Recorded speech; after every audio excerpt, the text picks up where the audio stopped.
semuanya. Di sini saya Margala Samtasegian ingin menjelaskan sejarah DI atau TTI.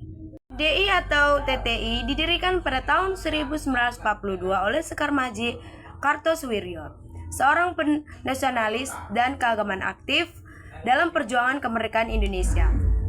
Ia terinspirasi oleh gagasan Islam dan ingin mendirikan negara Islam. Nama-nama tentara Islam atau anggota TII. Yang pertama Jawa Barat, Sekar Maji Marjan Soekartowijo, tokoh utama dan pemimpin tertinggi di DI atau TII, serta proklamator Negara Islam Indonesia atau NII. Yang kedua, Kamran, seorang tokoh yang juga berperan penting dalam gerakan DI atau TII di Jawa Barat. C.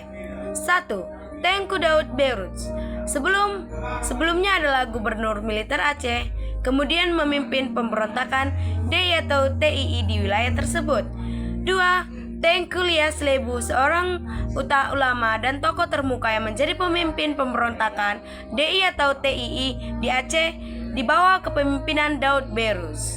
Jawa Tengah, Amir Fattah Wijakusuma, komandan DI atau TII di wilayah Jawa Tengah, khususnya di daerah Tegal, Brebes, dan Pekalongan, yang dikenal sebagai Gerakan Benteng Nasional. 2. Kia Sumalongo, tokoh agama yang turut serta memimpin gerakan di Jawa Tengah. Kalimantan Selatan, Ibnu Hajar, mantan Letnan 2 TNI yang memimpin pasukan Kesatuan Rakyat yang tertindas atau KRYT, dan kemudian bergabung dengan DI atau TII. Sulawesi Selatan, Kazar Mukazar Abdul Akhrohar Mukazar memimpin gerakan DI atau TII di Sulawesi Selatan setelah mereka tidak puas dengan organisasi TNI atau ASPRI yang tidak mengakomodasi Laskar Rakyat yang memimpinnya.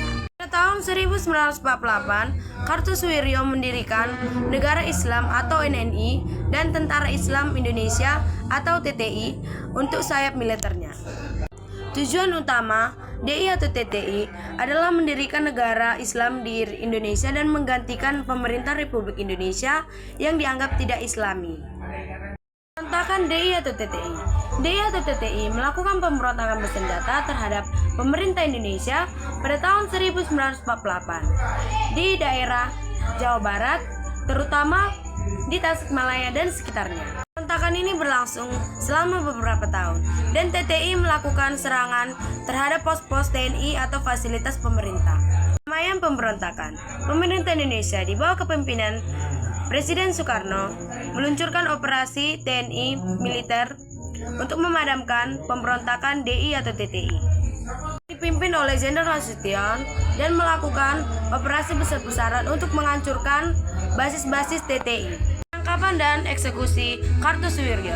Pada tahun 1962, Kartosuwiryo ditangkap oleh TNI dan diadili atas tuduhan makar.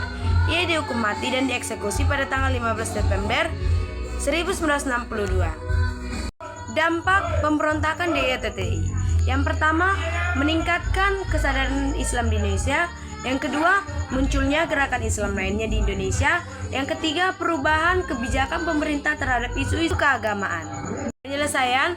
Yang pertama, pemerintah mencoba menyelesaikan pemberontakan melalui cara damai seperti pembentukan komite yang dipimpin oleh Muhammad Natsir, namun tidak ada hasil. Yang kedua, pemerintah kemudian melakukan operasi militer bernama Operasi Barayuda untuk menuntaskan pemberontakan di Jawa Barat. Yang ketiga, pemberontakan di berbagai daerah akhirnya dapat diatasi secara bertahap.